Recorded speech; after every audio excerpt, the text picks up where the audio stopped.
مولاي صل وسلم دائما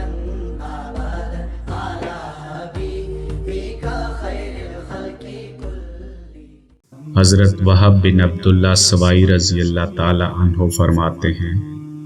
کہ میں حجۃ الوداع کے موقع پر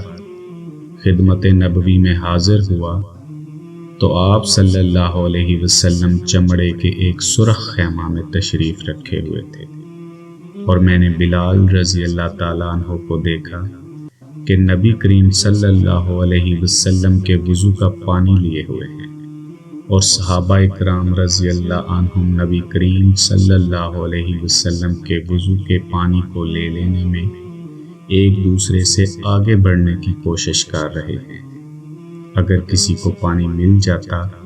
تو وہ اسے اپنے بدن پر لگا لیتا، اور جسے کچھ نہیں ملتا وہ اپنے ساتھی کے ہاتھ کی تری ہی کو لگانے کی کوشش کرتا۔